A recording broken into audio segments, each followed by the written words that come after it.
어느 날 갑자기 아빠와 엄마와 언니가 사라져 집에는 나 혼자만 남게 되었다. 하지만 당시에 나는 왜 아무도 돌아오지 않는지 알 수 없어서 그저 계속 가족을 기다릴 뿐이었다. 아침이 되었을 무렵 울다 지쳐있는데 지방에서 올라온 할아버지와 할머니가 나를 데리러 오셨다. 소연아, 아이고 다행이다. 미안해, 혼자 외로웠지? 서울 오는 게 오랜만이라서 길을 헤맸지 뭐니. 할머니, 할아버지, 왜 온 거야? 우리 소연이 데리러 왔지. 나를? 아빠는? 엄마랑 언니는? 그건 네가 어른이 되면 알려주마. 그니까 지금은 할아버지랑 할머니랑 같이 살자. 응. 당시 나는 아직 1학년이어서 왜 갑자기 가족이 사라졌는지 알 수 없었다.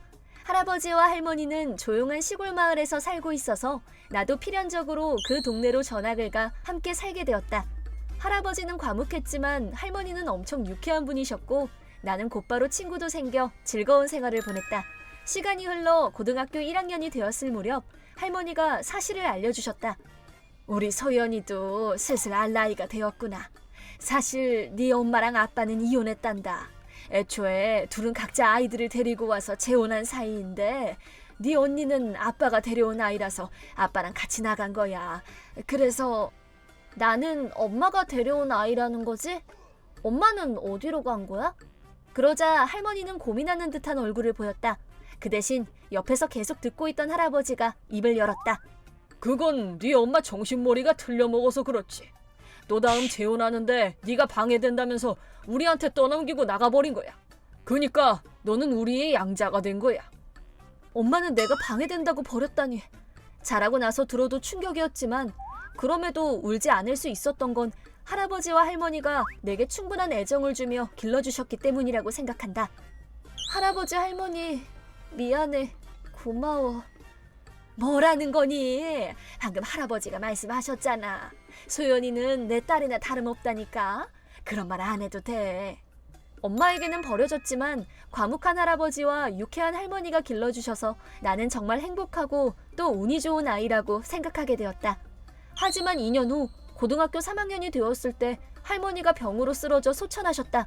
그 후로 또 8개월 후에는 할아버지마저 돌아가셨다. 할아버지가 돌아가시기 전에 내가 항상 그랬듯 잘자 할아버지 라고 말하니 등을 보인 채 할아버지는 소연아 행복하거라 라고 하셨다. 갑자기 그런 말을 꺼내길래 왜 그러나 싶었는데 다음날 할아버지는 잠든 것처럼 돌아가셨다. 할머니가 워낙 유쾌하신 분이라 할아버지가 외로워서 따라가셨나 보다. 할아버지와 할머니가 돌아가셔서 외롭기도 했지만 그렇게 명랑한 할머니를 잃은 할아버지는 정말 외로워 보였고 다시 한번 두 분은 진정으로 사랑하고 계셨구나 싶었다. 한 마리가 죽으면 다른 한 마리도 따라 죽는다는 동물 얘기를 들은 적이 있는데 할아버지와 할머니도 그런 거라고 생각하니 쓸쓸하면서도 할머니 곁에 갈 수 있게 된 할아버지는 행복하겠다고 생각하게 되었다. 할아버지 장례식에는 멀리서 삼촌이 와서 이것저것 도맡아 해주셨다. 삼촌은 할아버지와 할머니에게 내 얘기를 들어왔다고 한다. 아버지랑 어머니는 항상 소연이 얘기를 하며 즐거워하셨어. 라고 장례식 준비를 하면서 말씀해 주셔서 기뻤다. 삼촌과 대화를 나누고 있는데 그 장소에 어울리지 않는 화려한 옷을 입은 여자가 나타났다. 나를 버린 엄마였다. 엄마? 아니 그 옷차림은 아빠가 죽었다고? 아싸! 엄마의 한마디에 우리는 어이가 없었다. 뭐? 그래서 유산은? 빨리 내놔! 웃기지 마! 유산은 없다고 말했잖아! 없을 리가 어딨어! 유산을 받을 권리는 나도 있잖아! 딸이니까! 나를 버린 시점에서 쓰레기 같은 여자라는 건 알고 있었지만 정말 답도 없었다. 아, 혹시 네가 받았니? 그럼 빨리 좀 줘라! 아무것도 받은 거 없다고! 뭐? 시침이 뜰 거야? 웃기지 마! 유산이 어디 있겠냐고! 그렇다니까? 할아버지랑 할머니는 당신을 대신해 나를 아낌없이 길러주셨는데 유산이 어딨어? 뭐? 무슨 말이야? 내가 왜 왔다고 생각하는 건데? 엄마가 눈앞에 있는데 뺨을 때리고 머리를 다 쥐어뜯어버리고 싶어 죽는 줄 알았다. 하지만 그날은 할아버지 장례식이어서 여러 사람들이 조문하러 와 있었다. 내 개인적인 감정으로 이 자리를 엉망으로 만들 수는 없었다.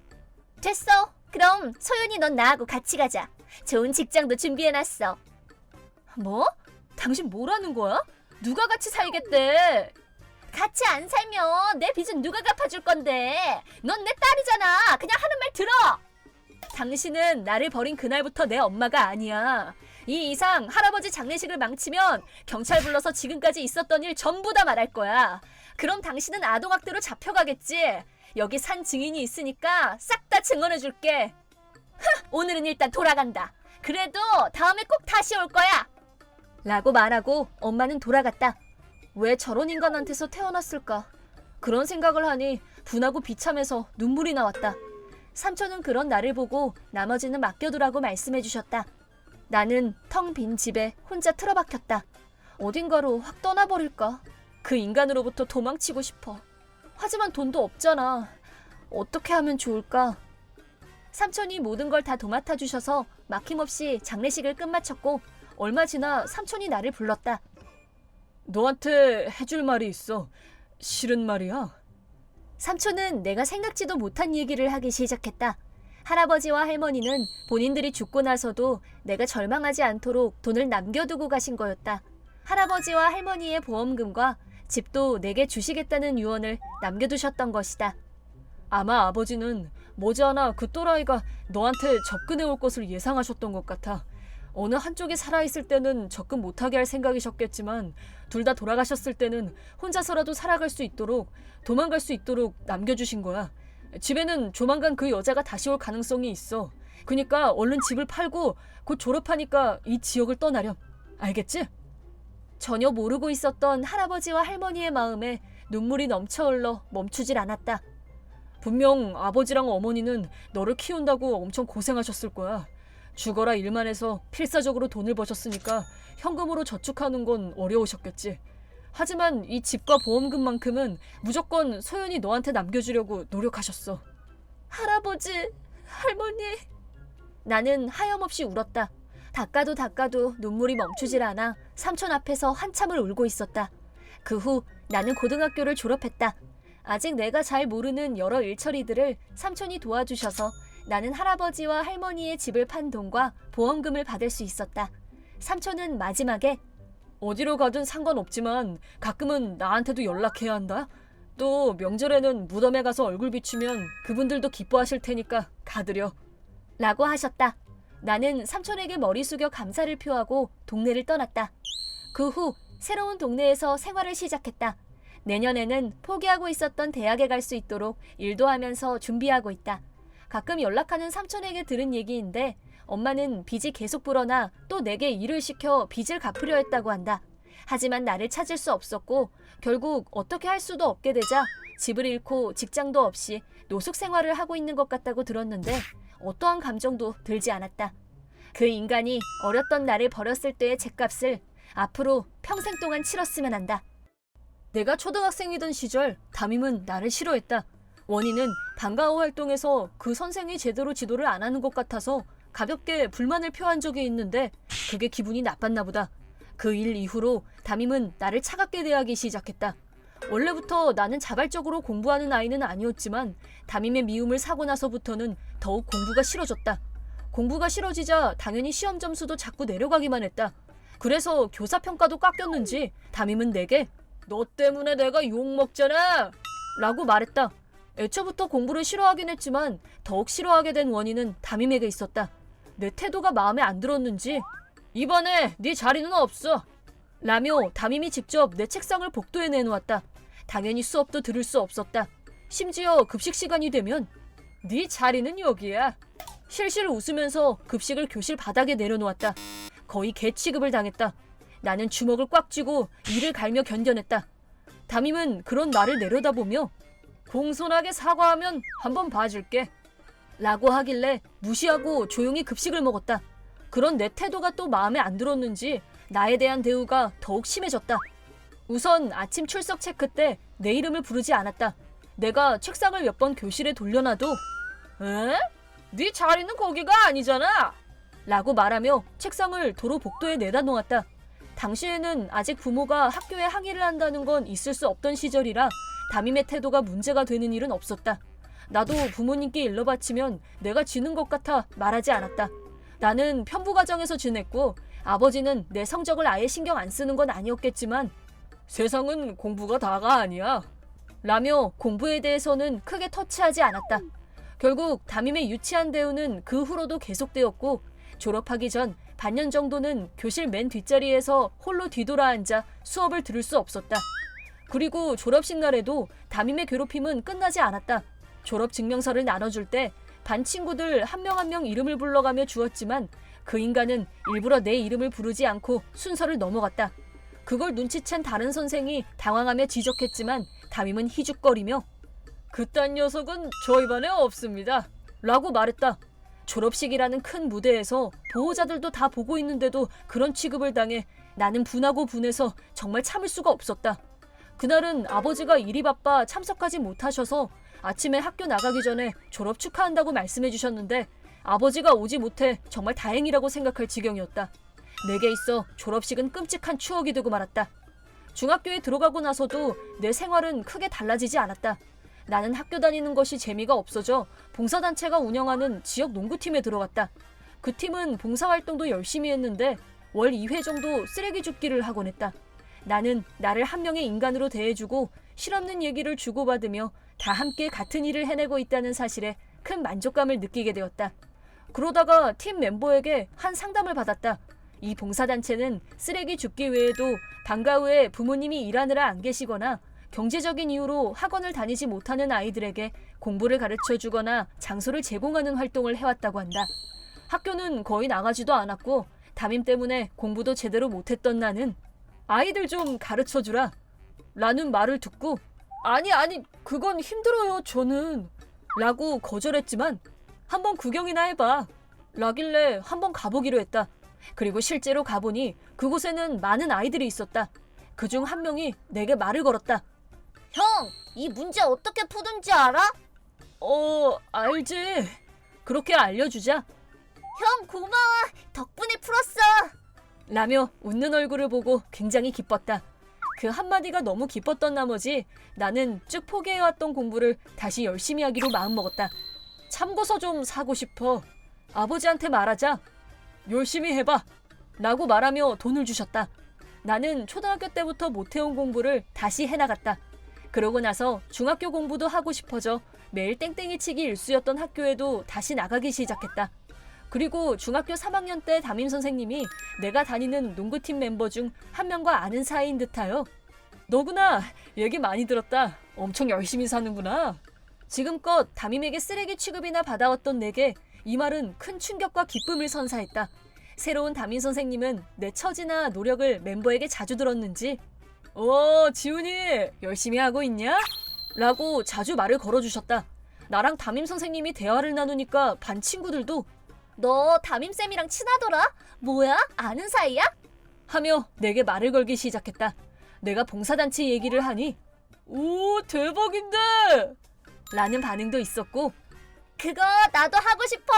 예전부터 봉사활동 해보고 싶었거든. 나도! 라고 말해주는 애들도 있었다. 그리고 실제로 그 친구들도 봉사단체에 들어왔다. 팀 멤버들은 혼자였던 내가 반 친구들을 데리고 온 것이 기뻤는지 내가 평소 얼마나 열심히 하는지 친구들에게 얘기해 주었다. 조금 부끄럽긴 했지만 그걸 계기로 친구들과의 거리가 더 가까워져 학교 생활도 즐거워졌다. 그리고 졸업식 날 우리 학교에서는 공부나 동아리 활동에서 우수한 성적을 낸 학생을 졸업식 때 표창하는 제도가 있어 단상에 오른 사람들을 향해 반 친구들과 함께 박수를 치고 있었는데 갑자기 이지훈! 내 이름이 불려 깜짝 놀랐다. 나는 내 이름이 불린 것이 믿기지가 않아 잠깐 주춤했지만 반 친구가 야, 너 부르잖아. 빨리 가봐. 라며 내 등을 밀어주었다. 나는 왜 내 이름이 불렸는지 몰랐지만 알고 보니 봉사활동을 열심히 해서 상을 준 것이라고 한다. 심지어 이 일은 지역신문에 실려서 나는 동네에서 유명 인사가 되었다. 그리고 그날은 초등학교 졸업식 때 오지 못하신 아버지가 오늘은 휴가 받았다 라고 하며 와주셨는데 단상 위에서 아버지 쪽을 바라보니 엄청 뿌듯해하며 손뼉을 치고 있었다. 그걸 보니 나까지 기뻐서 눈물을 흘리고 말았다. 그로부터 일주일 후 그날 나는 혼자 길을 걷고 있다가 내게 쓰레기 짓을 해온 초등학교 때 담임과 조우했다. 담임은 보호자들과 얘기를 나누고 있는 듯했다.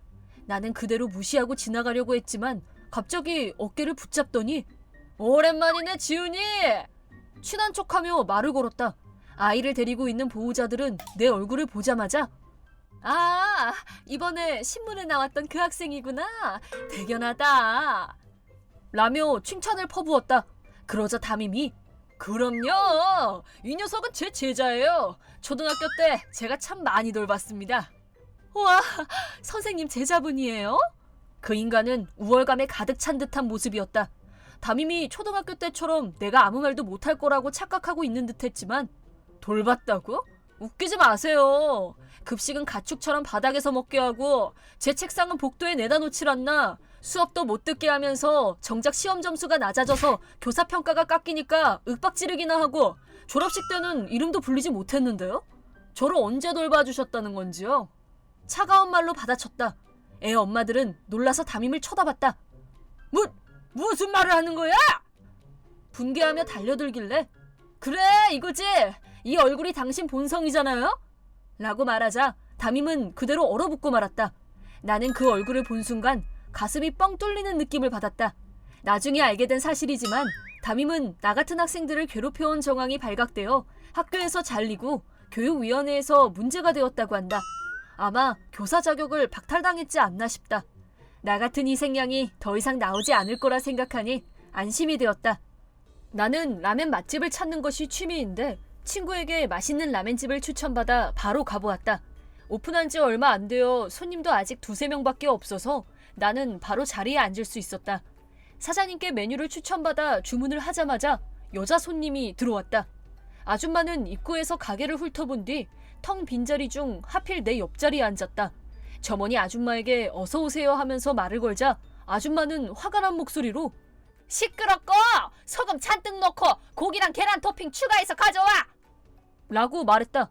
이 아줌마 뭐지 싶었으나 관여하기 싫어 그냥 무시하고 있었다. 사장님은 아줌마의 태도에 기가 죽었는지 예, 알겠습니다. 라고 한 뒤 주방으로 사라졌다. 왜 하필 내 옆자리에 앉았나 하고 짜증이 나 있었는데 아줌마는 갑자기 카메라를 켜 가게 내부를 찍기 시작했다. 요즘 유행하는 SNS에 자기가 찍은 사진을 올리는 거면 또 모를까 가게 내부를 찍으니 나를 포함한 다른 손님들도 언짢아 했다. 사장님도 주방에서 몇 번 이쪽을 힐끔힐끔 쳐다봤다. 나는 일행으로 보일까봐 거리를 조금 벌렸는데 아줌마는 엄청 크게 콧방귀를 끼며 나를 노려봤다. 하지만 엮이기 싫어서 핸드폰을 만지며 완전히 무시하고 있었더니 사장님이 내가 주문한 라멘을 들고 오셨다. 라멘 나왔습니다. 조미료를 넣으실 때는 우선 국물 맛을 보시고 나서 넣으세요. 알겠습니다. 잘 먹을게요.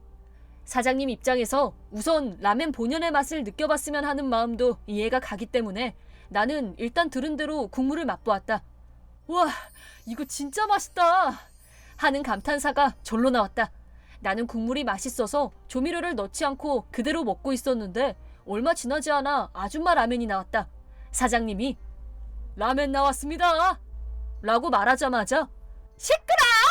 미친 아줌마가 소리를 질러댔다. 정말 이 아줌마 머리가 어떻게 됐나 보다 생각하며 옆에서 조용히 먹고 있었다. 하지만 그 이유가 정말 지옥이었다.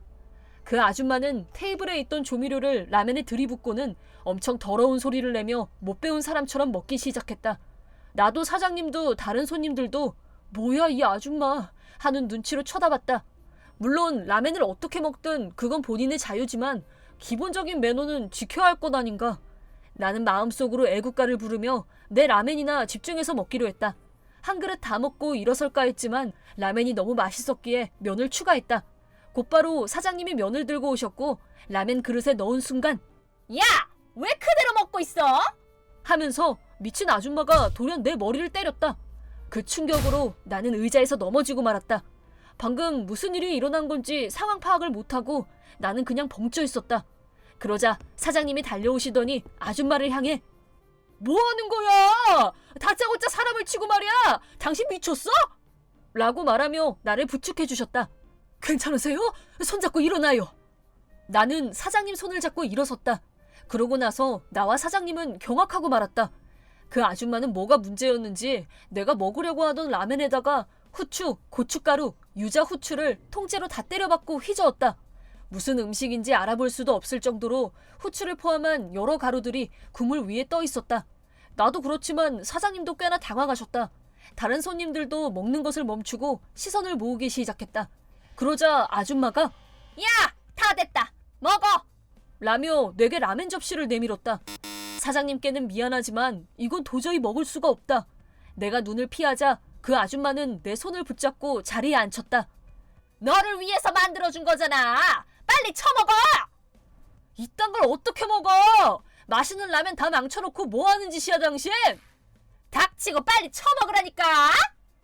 그렇게 말하고 라멘을 내 면전에 들이밀어 내 옷은 조미료가 듬뿍 들어간 국물로 다 젖고 말았다. 야, 이 미친 여편네! 화가 올라와 아줌마에게 그렇게 말하자 안에서 점원이 지금 경찰 불렀어요. 곧 올 거예요. 라고 소리쳤다.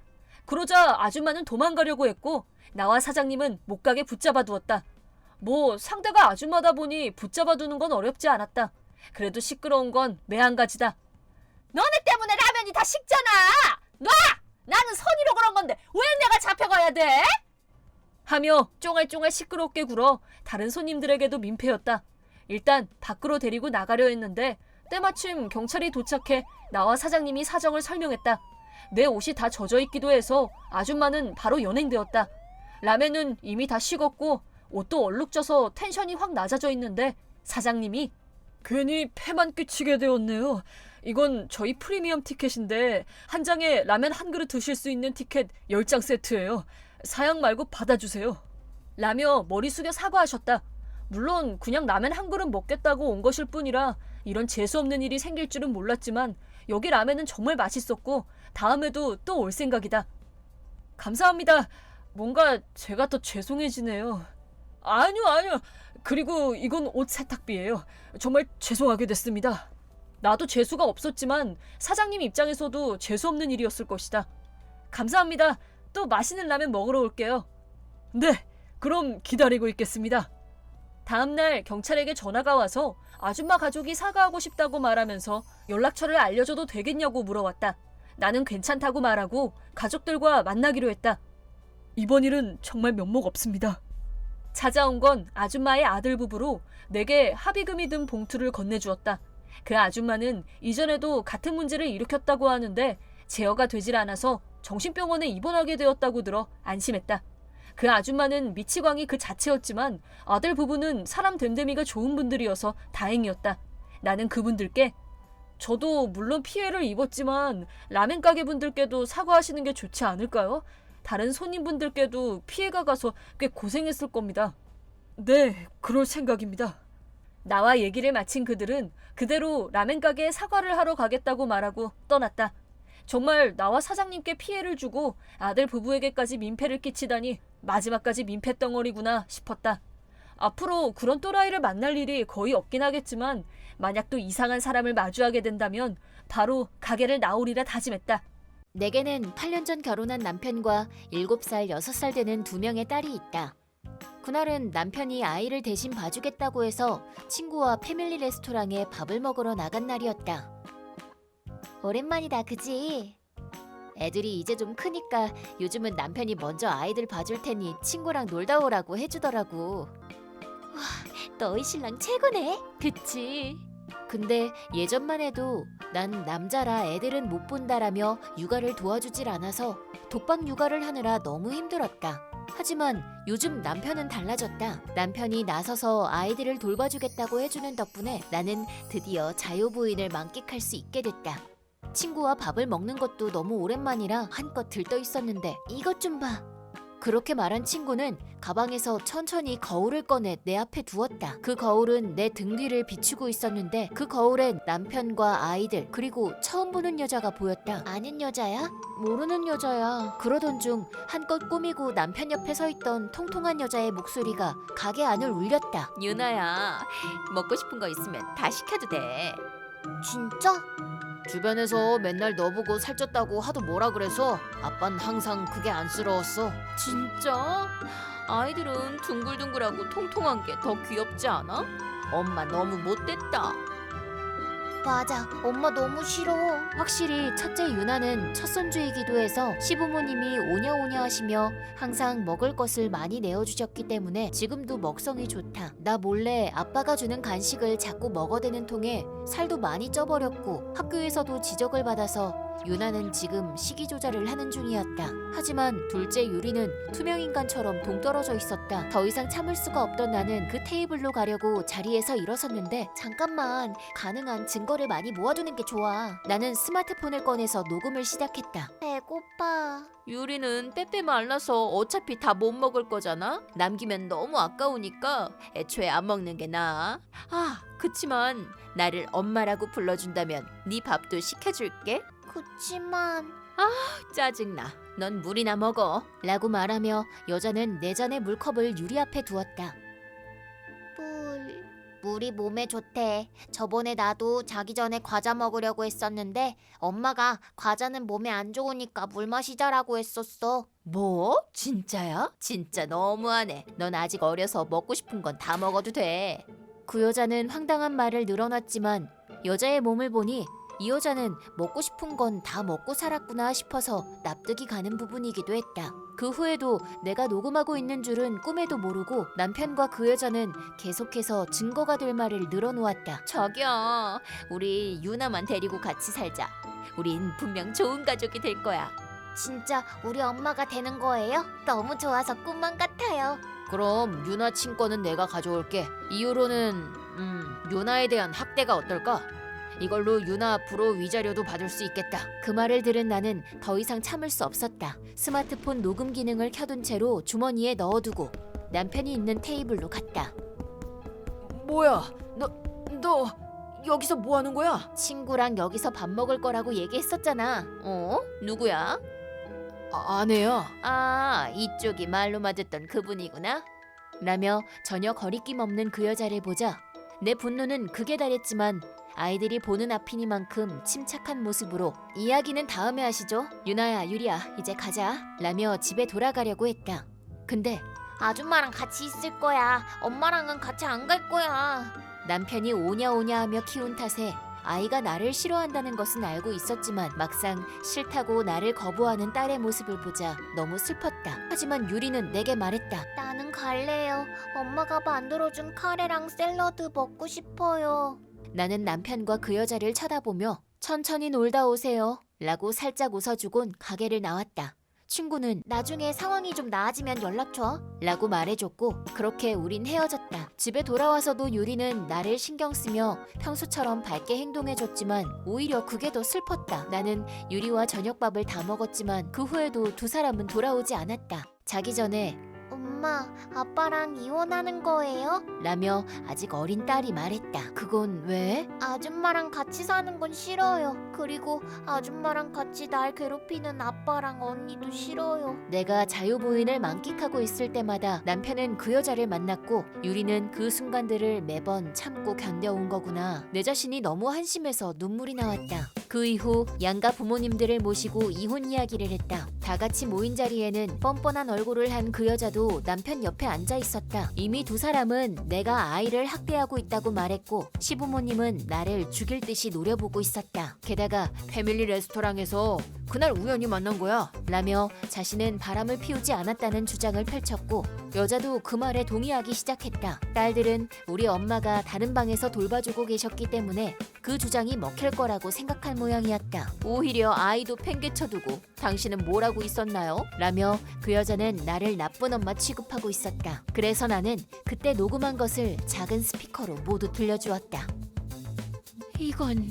이라며 동요하는 시부모님과 이게 대체 어떻게 된 건지 설명해주게. 라며 아빠는 진심으로 화가 나셨다. 그때였다. 화장실에 가겠다고 거짓말을 하고 그 여자를 만나기 위해 이 방으로 온 유나가 난 계속 아줌마랑 살고 싶어. 엄만 필요 없어. 라고 말하고는 여자에게 안겼고 유나는 당당한 얼굴로 나를 쳐다보았다. 이것으로 모든 증거가 완벽해졌고 시부모님은 우리 부모님과 함께 남편과 그 여자에게 욕을 퍼부었다. 그리고 그 자리에서 우리의 이혼은 성립되었다. 그 후 나는 유리만을 데려와서 부모님 집에서 살게 되었다. 그로부터 12년이 흘렀고 유리도 내년엔 대학생이 된다. 유리가 무사히 자라줘서 굉장히 기뻤지만 한편으론 유나도 신경이 쓰였다. 그러던 어느 날 데이트에 나간다던 유리에게서 전화가 와서 받아보니 엄마 큰일 났어. 여기 아빠랑 언니가 와 있어. 나는 급하게 유리가 말해준 장소로 달려갔다. 거기엔 뚱뚱하게 살이 쪄서 볼이 거뭇해진 중년 남성과 똑같이 살이 쪄서 다리에 보조장치를 달고 있는 어떤 여자가 유리와 유리의 남자친구를 내워싸고 큰 소리를 치고 있었다. 틀림없이 남편과 유나였다. 왜 유리한테만 이런 잘생긴 남자친구가 있는 건데? 왜 너만 예뻐진 건데? 이해가 안 돼. 라며 반 미쳐버린 유나가 유리에게 달려들었고 남자친구가 유나를 막고 있는 상황이었다. 내가 급하게 달려가자 유나는 내 얼굴을 보고 엉엉 울기 시작했고 가만히 서 있던 남편이 말하기 시작했다. 새 부인은 몇 년 전 고혈압으로 갑자기 죽어버렸어. 새 부인의 부모도 같은 이유로 돌아가셨고 우리 부모님은 우리가 이혼하자마자 나랑 연락을 끊으셨어. 근데 난 당뇨병 때문에 눈이 거의 안 보여서 일도 못하거든. 유나는 고등학교 때 왕따를 당한 뒤로 정신이 불안정한 상황이야. 그거 나랑은 상관없는 이야기 같은데? 상관이 왜 없어?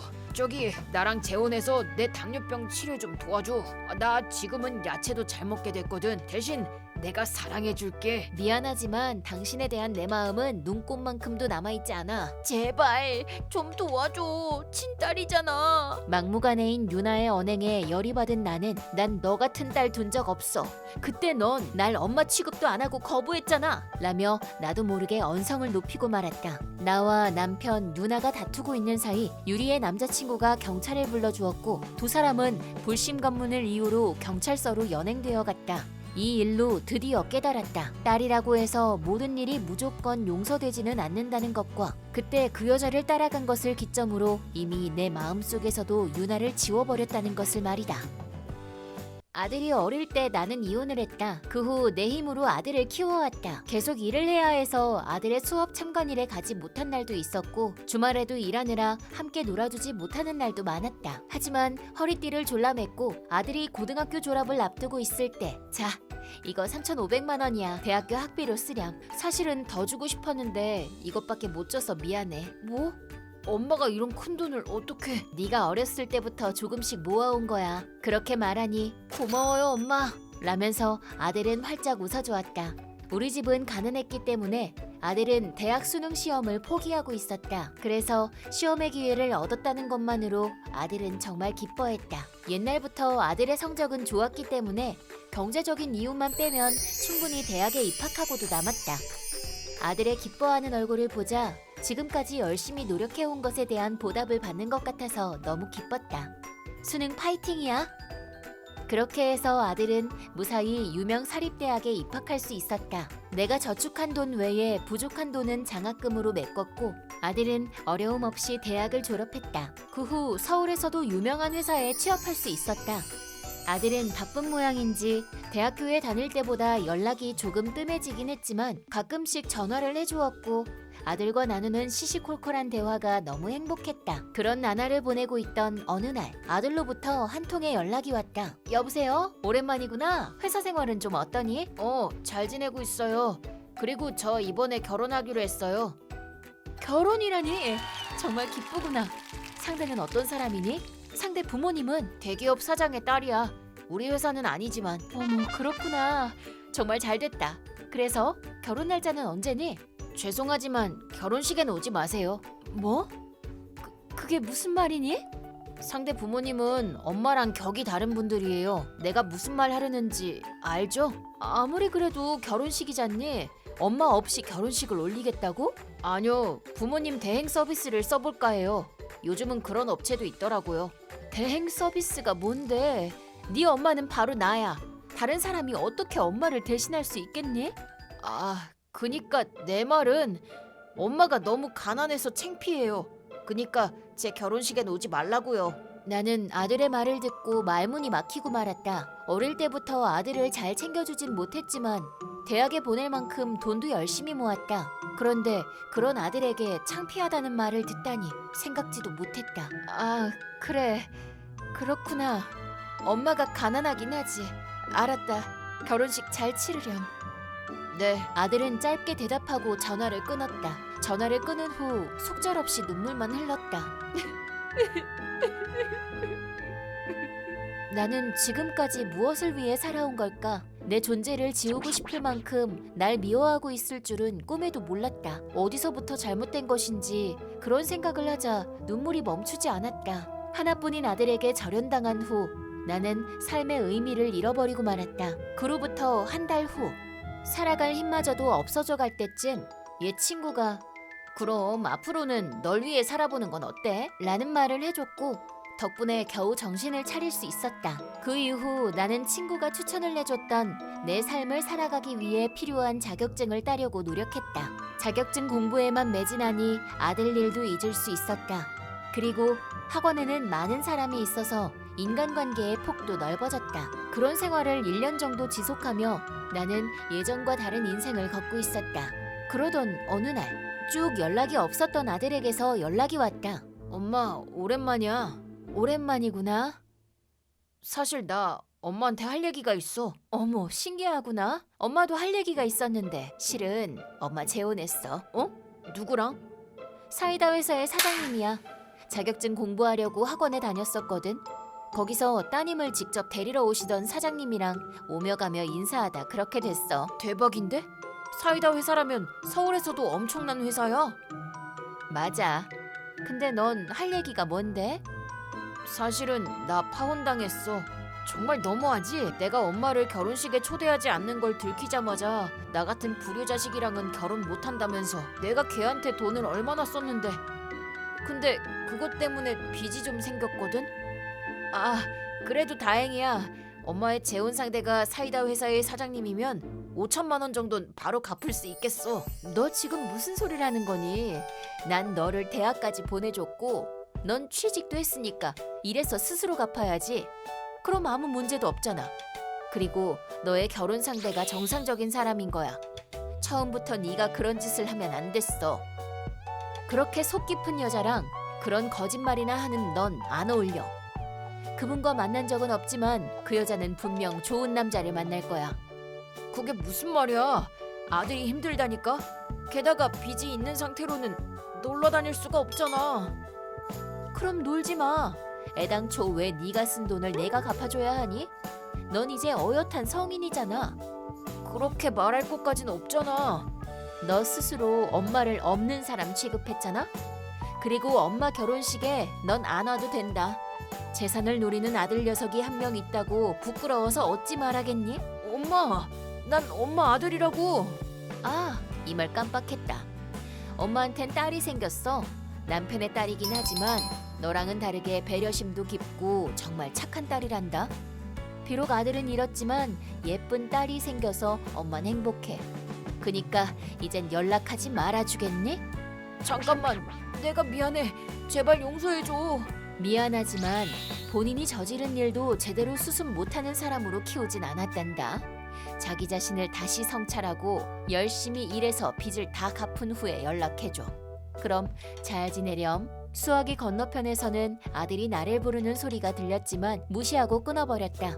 진심으로 연을 끊을 생각은 없지만 지금의 아들을 도와주는 건 아무 의미가 없을 것 같았다. 그리고 엄마인 나에게 저지른 죄를 갚아나갔으면 하는 마음도 있었다. 아들이 그 어떤 이유로 빚을 냈다고 한들 스스로 만든 빚을 갚기 전에는 연락을 모두 무시할 생각이다. 만약 이것으로 아들이 마음을 고쳐먹는다면 몇 년 후 다시 태어난 아들의 모습을 볼 수 있을 것이고, 만약 아무것도 변한 게 없다면 내 아들은 딱 그 수준의 남자구나를 깨닫고 포기할 마음도 생길 것이다.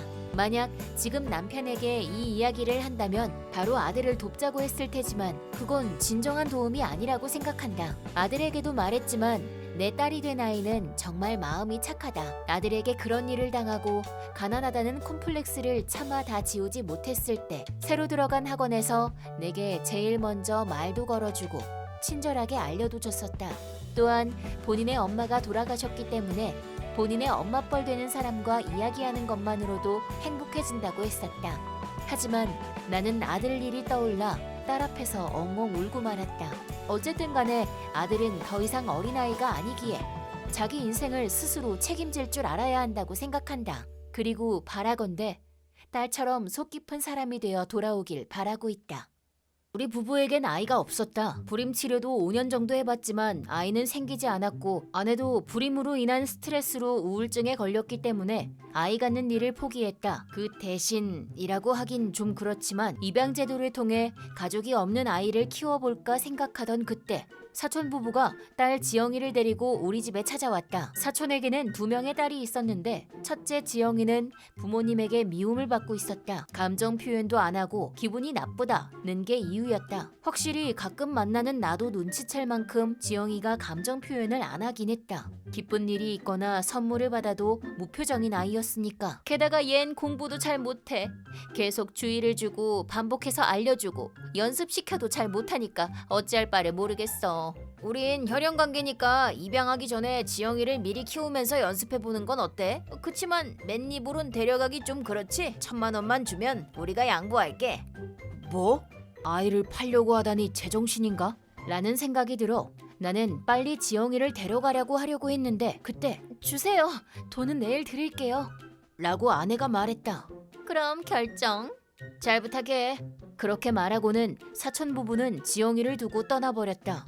어쩌자고 그랬어? 그치만 너무 가엾잖아. 그때 지영이는 다 해진 옷을 입고 헝클어진 머리와 함께 이상한 냄새까지 났었다. 지영아, 이제 우리 같이 사는 거야? 라며 아내는 멍에 있는 지영이에게 생긋 웃으며 이야기를 걸었다. 하지만 지영이는 아내와 눈도 마주치지 않은 채 아무 말도 없이 방 안으로 들어가 버렸다. 그때부터 육아는 힘든 거라던 사촌의 말이 이해됐다. 우리는 지영이가 무슨 생각을 하는지 전혀 알 수 없었다. 아무 말도 하지 않았고 희로애락의 표정조차 짓지 않았다. 사촌한테 다시 돌려보내는 게 낫지 않을까? 라고 아내에게 말도 해봤지만 아내는 지영이를 절대 포기하지 않았다. 분명 평범한 아이는 아니었다. 그렇게 생각한 아내는 지영이를 소아정신과에 데려갔다. 그리고 지영이가 발달장애인 ADHD를 앓고 있다는 사실을 알게 됐다. ADHD의 증상은 감각과민과 감정의 결핍, 그리고 기억력이 약하다는 것이었다. 이것으로 이해할 수 없었던 지영이의 행동이 모두 장애 때문임을 알게 됐다. 자기가 장애를 갖고 있다는 것을 알면 지영이가 충격을 받을지도 몰랐기에 아내는 위로의 말을 생각했지만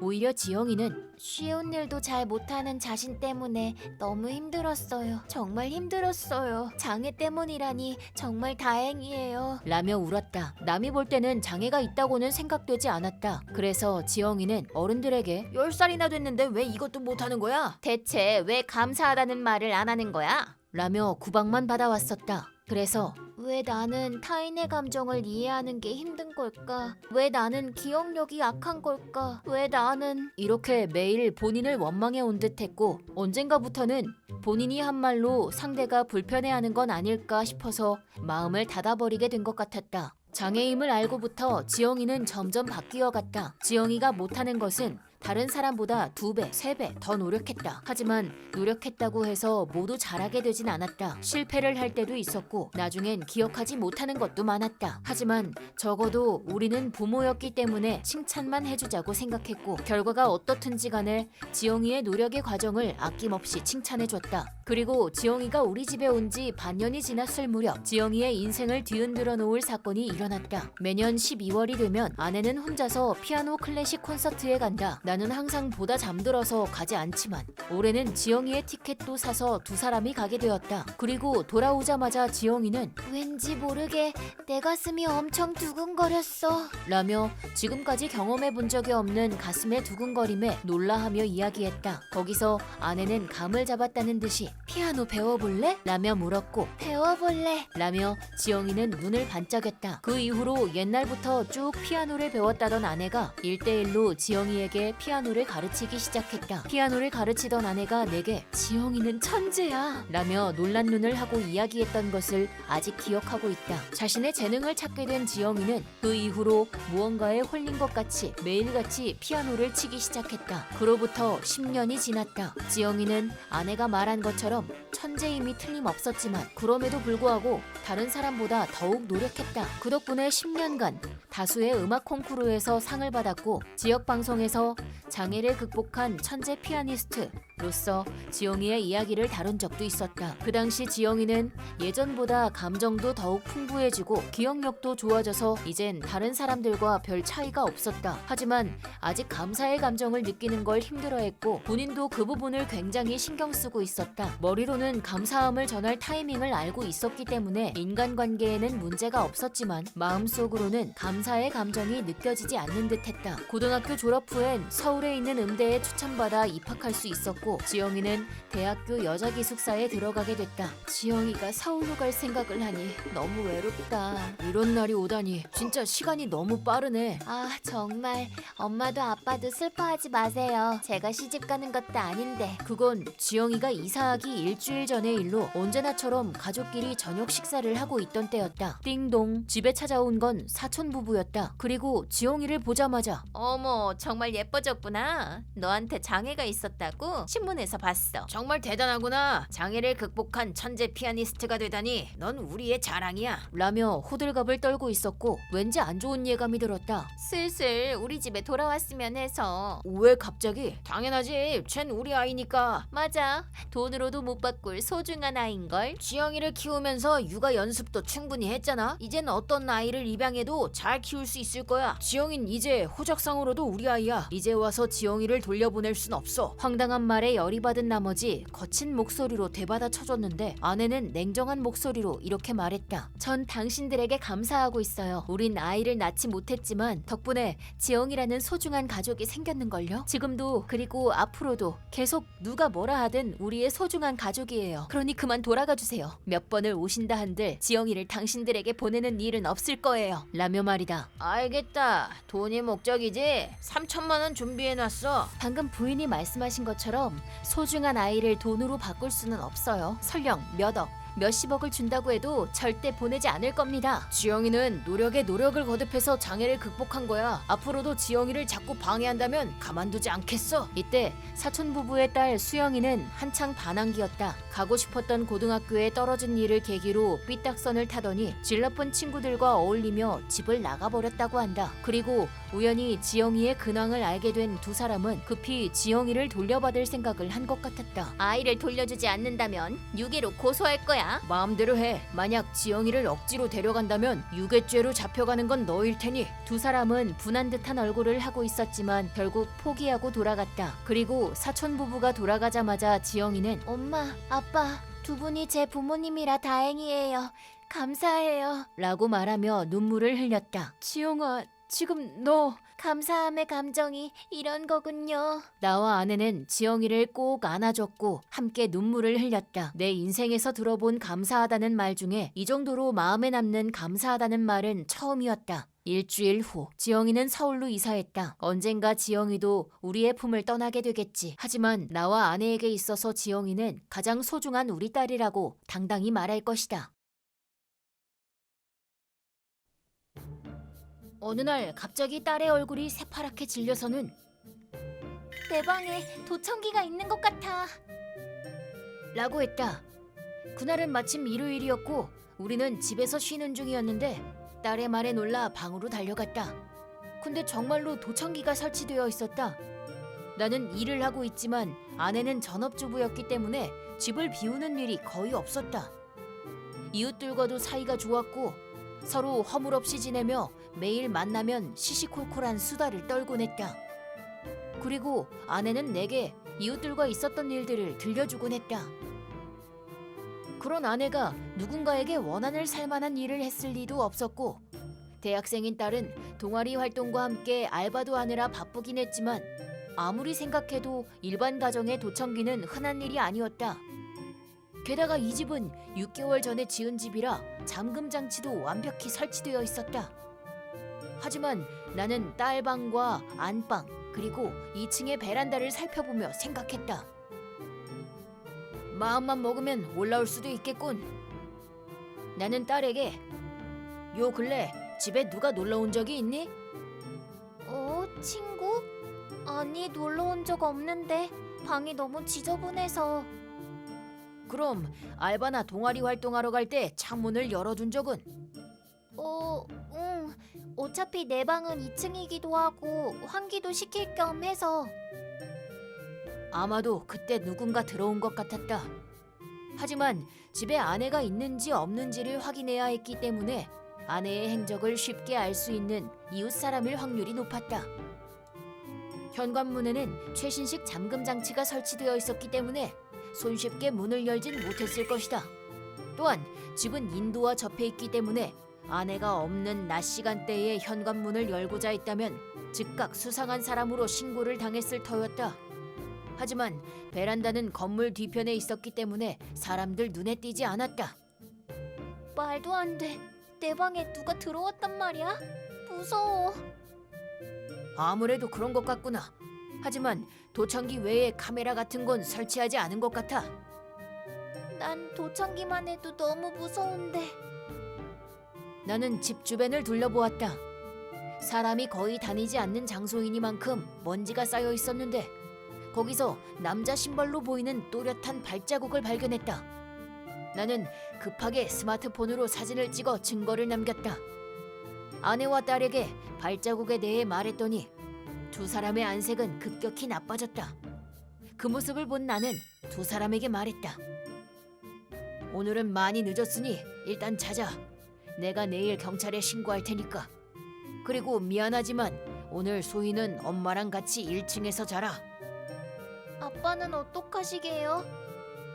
혹시라도 소희 방에 도청기를 설치해둔 놈이 또 들어올지도 모르니 망을 볼까 해. 괜찮겠어요? 그럼 그니까 넌 엄마랑 안전한 장소에서 자거라. 그래도 무서우면 호텔에서 하룻밤 자고 와도 괜찮고 할머니 집에 가 있어도 돼. 안 돼요. 아빠를 네 집에 혼자 둘 순 없어요. 딸과 아내와 이야기한 끝에 두 사람은 거실에서, 나는 딸방에서 하루를 보내기로 했다. 물론 1층과 2층 모두 아무도 들어오지 못하도록 모든 문을 철저히 잠갔고 모두 확인하고 나서야 나는 바닥에 누웠다. 도청기를 설치한 놈은 지금도 몰래 엿듣고 있을 것이다. 아무리 생각해도 그놈이 너무 괘씸했다. 도청기를 조금 손보기로 했다. 일단 거실에 있던 신문지를 가져와서 도청기 옆에서 쫙쫙 찢어줬다. 그리고 비닐 테이프를 박자에 맞춰 자른 후 꼬깃꼬깃 소리를 내면서 구겨줬다. 그리고 뽁뽁이를 터트리는 등 여러 가지 소리를 들려줬다. 마지막으로 도청기에 구긴 신문지를 씌운 후 선풍기를 틀었다. 그리고 바람에 의해 까슬거리는 소리가 들리도록 해두었다. 계속 이런 소리만 들려준다면 범인은 아마 도청기가 고장났다고 생각할 것이다. 딸방을 노려서 설치한 것인지는 모르겠으나 어쩌면 도청기를 확인하러 올지도 모를 일이었다. 새벽이 되자 창밖에 무언가 걸리는 듯한, 또 깨지는 듯한 뭐라 설명할 수 없는 소리가 들렸고 나는 잠에서 깼다. 숨을 죽이고 상황을 살피는데 딸방의 창문이 동그랗게 잘리더니 그 구멍으로 장갑 낀 손이 쑥 들어왔다.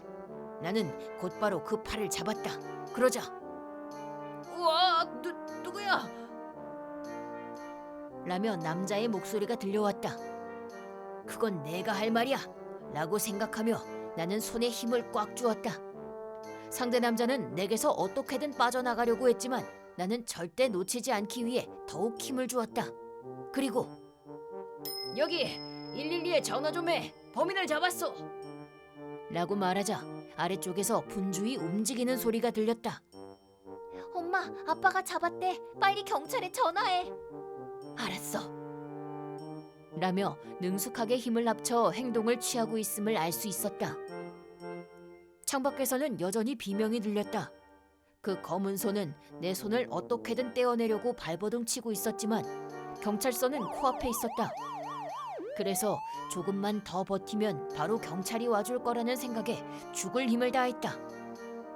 그러자 현관문 벨이 울렸고 그와 동시에 아래층에서 아내와 딸의 목소리가 들렸다.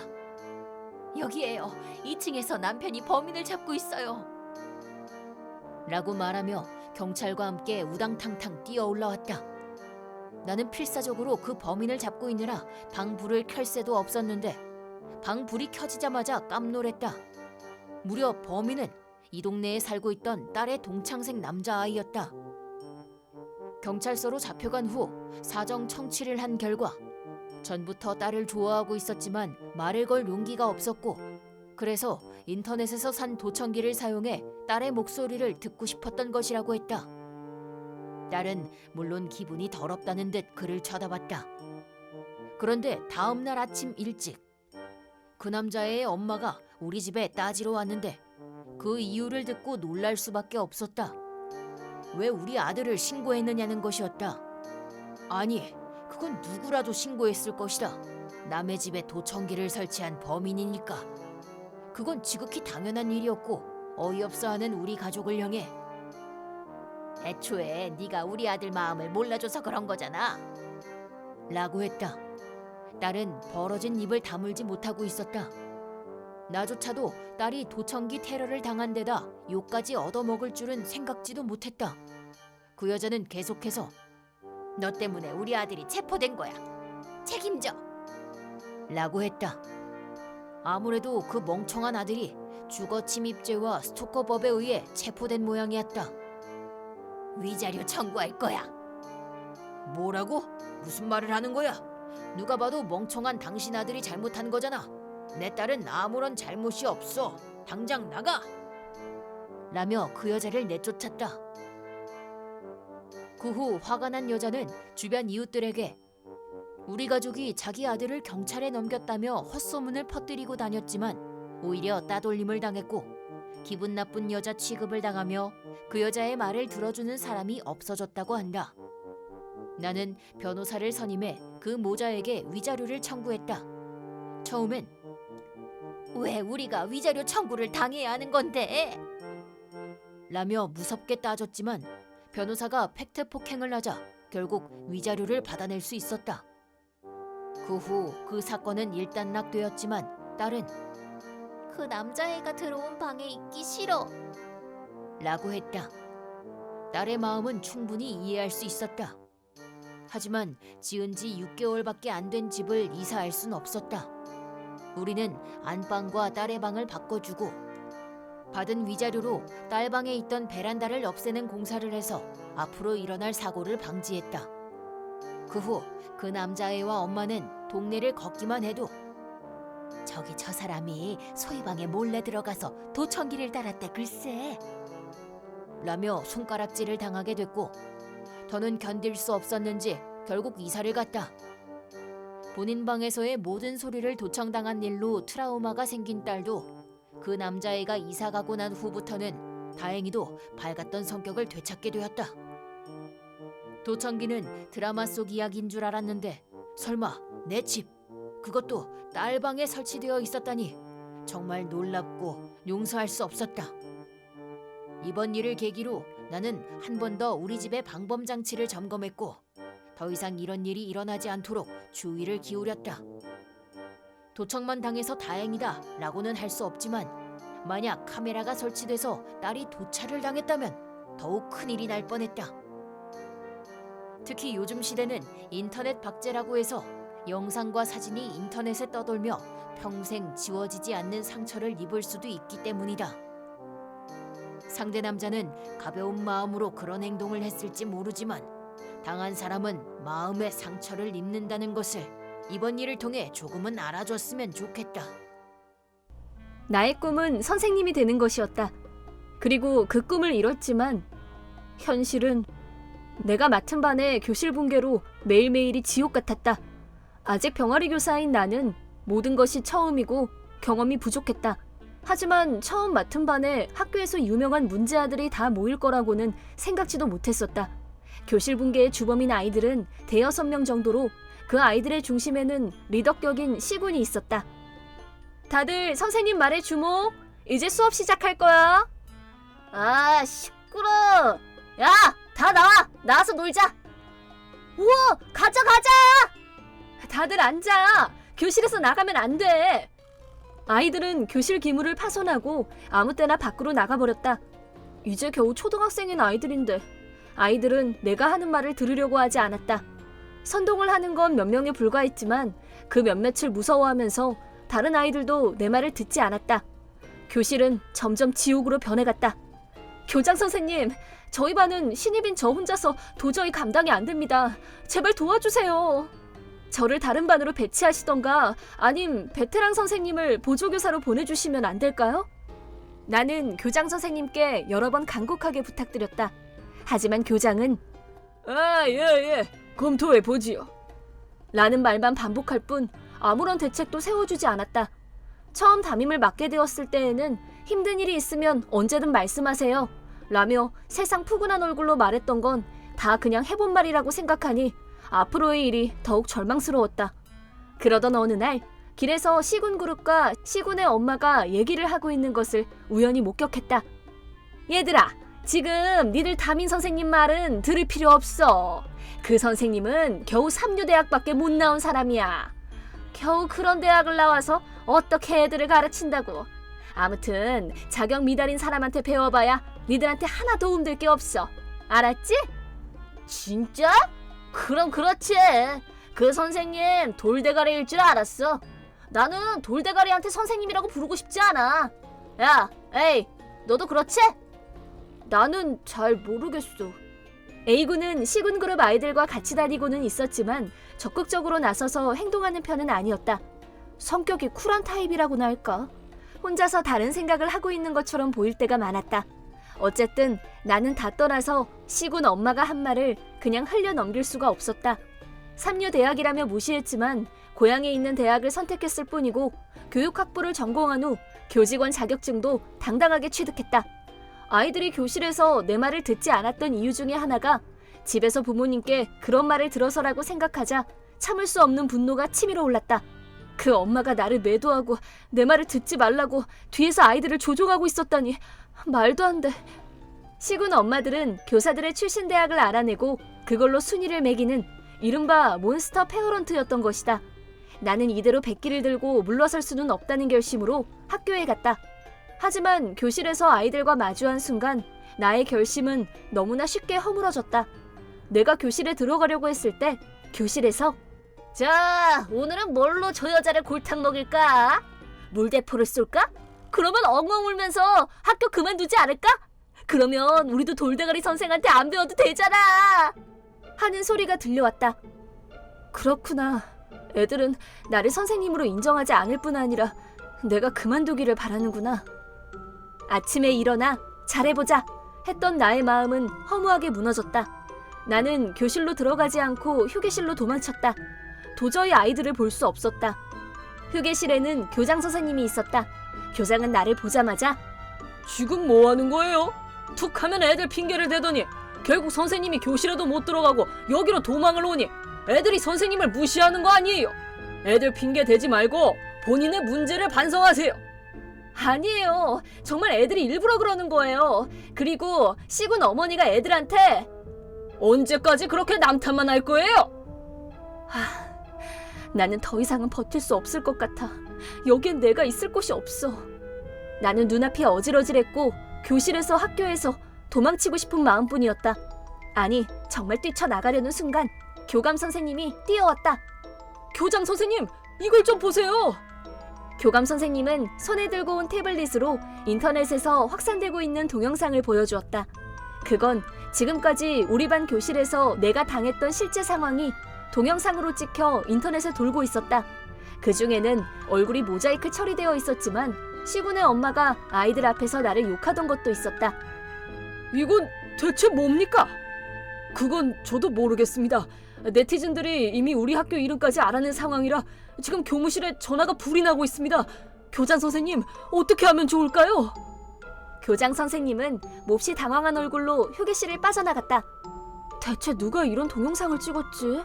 이건 나하고 반 아이들만 아는 건데. 그때 불현듯 내 머릿속에 한 아이의 얼굴이 떠올랐다. 틀림없이 A군이야. 하지만 설마 진짜 이런 걸...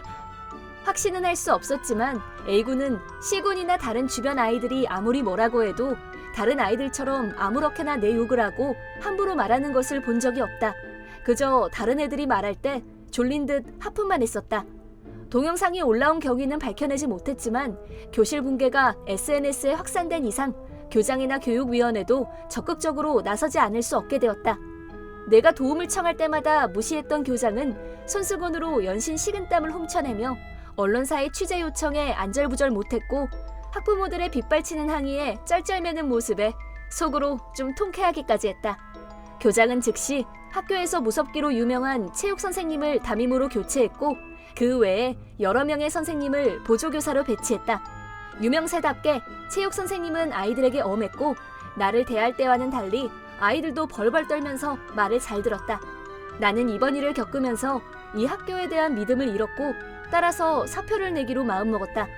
학부모회에서는 문제아가 많은 학급에 왜 하필 신입교사를 임명했는지 학교의 방침에 문제 제기를 했고 나도 학교에 몇 번이나 도움을 요청했지만 아무런 도움도 받지 못했었다고 폭로했다. 내가 담임으로서 소양이 부족하다는 지적도 받았지만 그건 부정할 수 없는 사실이기 때문에 달게 받아들였다. 교장 선생님은 이 일에 책임을 지고 교장직을 물러나게 되었다.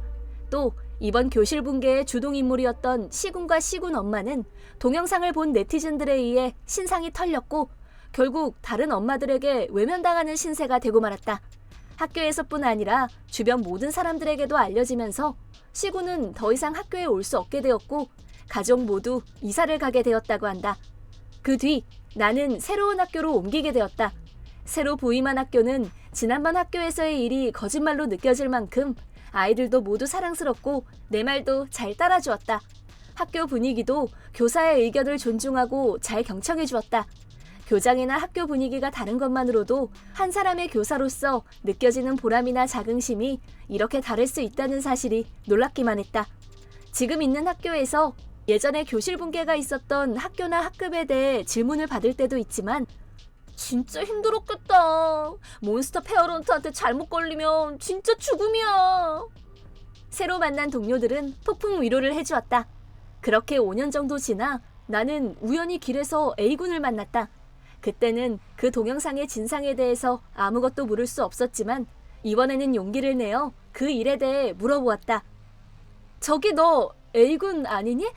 나 누군지 기억하니? 나는 너 6학년 때 담임 선생님이었는데. 네, 기억나요. 그때 약해 빠져서 애들한테 매일 당하기만 하던 선생님이시잖아요. 맞아. 내가 좀 덜 된 선생님이었지. 그때 일 때문에 너한테 묻고 싶은 게 있는데 그 동영상 말이야. 나는 계속 네가 올렸다고 생각했었어. 혹시 아니라면 미안. 내 말을 듣고 난 A군은 글쎄요. 어쨌든 선생님, 이제는 애들한테 무시당하고 쩔쩔매면 안 돼요. 하더니 자기 가던 길로 다시 가버렸다. 이번에 진실에 대해 듣지 못했지만 A군은 공부도 잘하고 똑똑한 아이였고 학원에 가야 한다며 항상 핸드폰을 가지고 등교했었다. 그래, 알았어. 나 꼭 좋은 선생님 될게. 나 포기 안 해. 멀어지는 A군을 향해 큰 소리로 말하자 나만큼 키가 자란 A군이 나를 향해 돌아보며 크게 손을 흔들어 주었다. 학교에서의 일을 허락 없이 찍어서 동영상을 올린 것은 잘못된 행동일 수도 있지만 그 동영상 덕분에 내가 다시 살아난 것도 부정할 수 없는 사실이다. 친구도 가족도 옆에 있던 학교 동료나 교장이 아닌 겨우 12살이었던 한 남자아이가 나를 구한 것이다. 동영상을 올린 것이 누군지 밝히려고 한다면 그것으로 인해 다른 문제가 제기될 수도 있다. 따라서 이 일에 대해서만큼은 나도 영원히 비밀로 간직할 생각이다. 하지만 그때의 일이나 그 아이에게 받은 도움만큼은 소중한 기억으로 꼭 기억하고 앞으로 더 좋은 선생님이 되기 위해 노력할 것이다.